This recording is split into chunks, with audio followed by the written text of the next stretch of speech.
Yeah. All I need is one mic. Yeah. All I need is one mic. Hey everybody, welcome back to a new episode of One Mic, where I watch shit so you don't have to. And today I'm here to talk about season 1, episode 2 of The Falcon and the Winter Soldier, entitled Star Spangled Man. Now, there's kind of a lot of things I want to cover in this episode. Obviously, with the deep dive episodes that we're going to do with Axel on Sundays to be released on Tuesdays, I'm not going to dive into a lot of those things, but I want to touch on some of these topics because I want to spend some time over the next couple of days kind of like letting them marinate in my head and deciding what kind of approach I want to take with these topics when it comes to the deep dive. But essentially, if I'm being perfectly honest, I had a lot of problems with this episode. Nothing big, but a lot of small things that were just kind of irksome. I'm going to start though with one of the things that I found most interesting about this episode is a lot of the character tie-ins that they did between the show and the comics. So the first one is Kari. Why am I blanking on her name? Morgenthau. Yes. So Carly Morgenthau is, well, Flag Smasher in the comics, which in the comics Flag Smasher is a person and not a group. And it's Carl, not Carly. So interesting decision to not only replace that character with a woman, but a significantly younger woman. Like, I don't know if this is what I meant to pick up, but this woman is like a teenager to me. Like, she's giving me teenager vibes. So I don't know, maybe she's 25, but I thought that was an interesting decision. Another one is we got confirmation of John Walker as Captain America. In the comics, he's known as U.S. Agent, and I think I said in the first video that that was probably John Walker, aka U.S. Agent. We got that confirmation right at the beginning of the episode, so another canonical reference there. And then also his partner slash homie. Oh, I don't want to say partner, makes like they're in a relationship, but like his partner, like as a soldier or whatever, Lamar. He's that name, Battlestar, all that is canonical as well. Taken straight from the comics, a black guy. And then the last one, which I personally really liked, and I doubt it's gonna come into fruition where it's gonna play out to be important throughout the rest of the season. But Isaiah Bradley, the old black guy that Bucky and Sam go to visit toward the end of the episode, he was essentially like a black Captain America briefly. He was one of I think it was like 300 super soldiers, black soldiers. They were experimented on with the super serum, and he was the only one that took to it. He was, sent on missions just like Captain America. And at one point, he was sent on a mission to Germany, and he actually stole an actual Captain America suit and shield. After his mission, I think he was captured, but successful.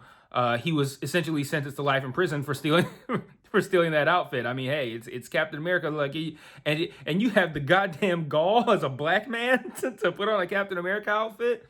So he was sentenced to life in prison, and I think that's a good time to transition into one of the things that they did in this episode that I'm wondering why this was done. So after they leave Isaiah's house, Sam and Bucky get into a bit of an argument about the fact that Bucky never said anything about this black super soldier from the fucking 40s or 50s or whatever. And they're arguing, the police pull up, and immediately I roll my eyes. I'm like, oh my God, we're going to get the 489,000th instance of police seeing a black man and a white man arguing or together, and they're going to assume that the black man is causing problems for the white man. Massive fucking eye roll, because we haven't seen this before, right? And what bothered me about that scene, in addition to the to the cliche nature of it, is just in the last episode, I thought the scene in the bank was done to perfection, where you can kind of like give that he's an Avenger but he's still black kind of vibe to it, and it was done with a lot more of a gentle hand, like, hey, talking about the ideas of black people not being able to get loans, and the fact that even though he's Sam and their family has been banking with them for generations, they still can't do the loan. Like, I feel like that was much more of a gentle hand, whereas I feel like this was goddamn Bruce Banner as the Incredible Hulk coming through, slamming the fucking racism domino on the table and letting that shit flip over its head. Like that was so heavy-handed, like and so predictable. Like man, I literally rolled my eyes as soon as the cops pulled up because I'm like, I know this is about to be like the 8 million fucking cliche ass reference to a black guy being a problem for the white guy, even though they're friends. Like, oh wow, no one's done this before. And then it's by the same director, like the same director who did episode one did this one. So I don't understand why they chose to be so like. Well, one, I don't need this week in racism every week. Again, like it was done very well in the first episode. I don't need to see it again for the whole rest of the show. I get it. He's Sam, he's an Avenger, but he's still black, so he's gonna still get treated as a black guy. I don't need that shit hammered home every fucking episode. Like, that first time was fine. It was, like I said, done great.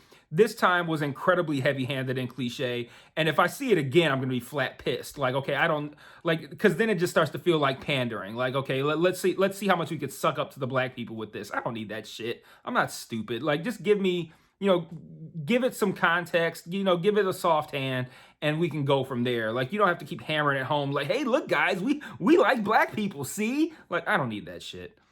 So yeah, that really irritated me. Another thing I didn't like, I don't like fucking this guy, this John Walker as Captain America. And I mean, we're not meant to.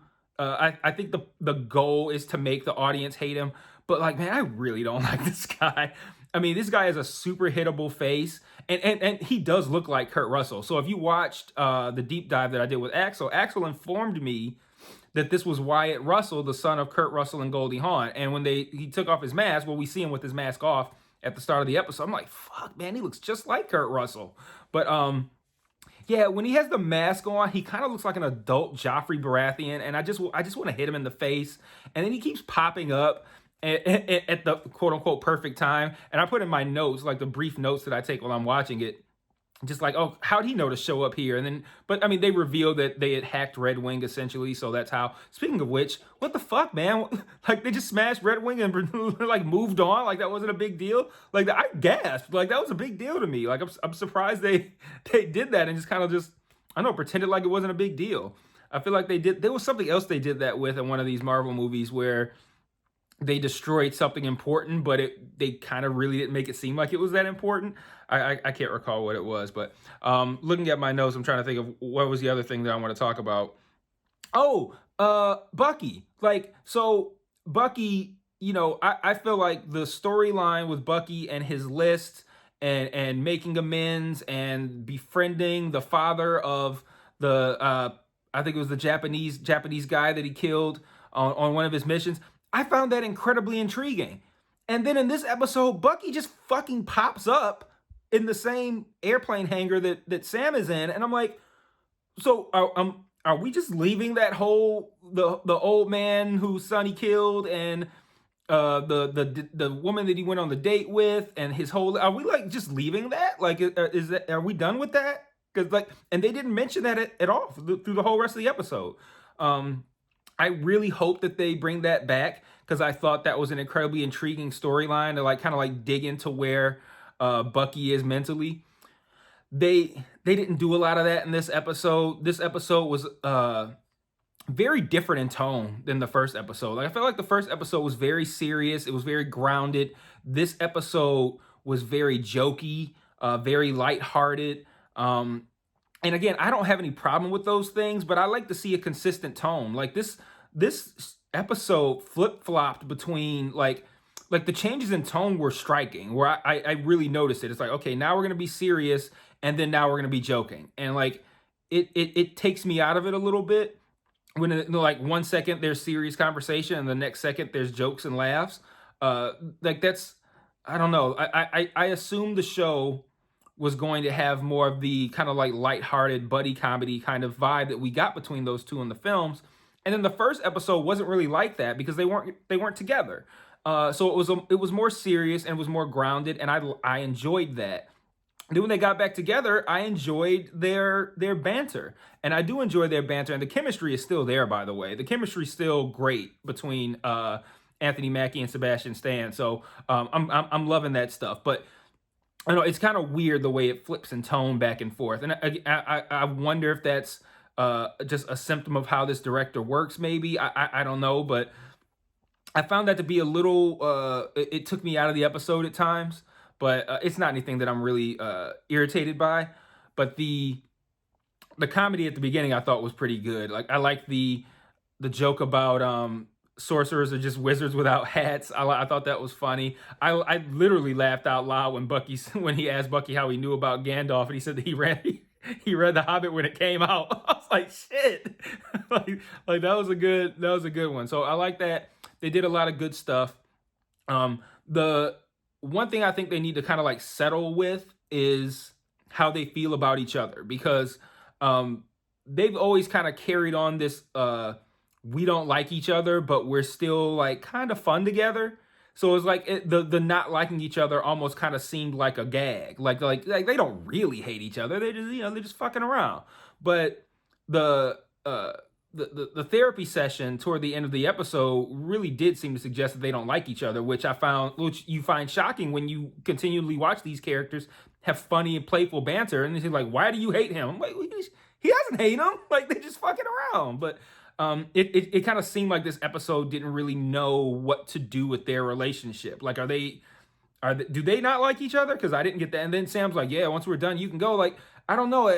I never got the impression before that scene that they truly had problems with each other. Like I thought, it always came off to me as more like, yeah, we're just fucking around, talking shit, two pals, and we're just giving each other a hard time. Like that was what I always got from it. But I don't know, the idea that they actually truly don't like each other, that didn't really sit well with me. Although that scene was interesting in that I like, again, that play between the deep hatreds that supposedly exist and the playfulness, like when they had to do the soul gazing and they're like straddling each other like need a dick, like like what an uncomfortable way to sit, right? But they give you that laughter, like, okay, wow, that's an interesting way to sit. But then they get into like a serious conversation of like, why'd you give up the shield, which I find it weird that Bucky would be that hard on him. But then again, you got to look at it from a perspective of, one, like Bucky said, is that was Steve wrong about me? And then also you look at it too, is like, Bucky probably would have taken the shield and probably would have been Captain America, and Bucky probably will be Captain America at some point. But we'll see. So like I mentioned, I liked the jokes at the beginning. I thought that was pretty good. I thought the chemistry is still great. The action scene on top of the truck was a really good one. It's pretty clear that they're gonna go hard with a pretty good action sequence in every episode. And we saw this, shots from this truck scene in the trailer. So I'm curious to see what other action scenes they're gonna come up with for the rest of the season. Oh, and one other thing that I liked, I thought this was a nice touch, was when they go to visit Isaiah, Bucky and Sam enter, and they're filming from behind Isaiah. So you only see the back of his head.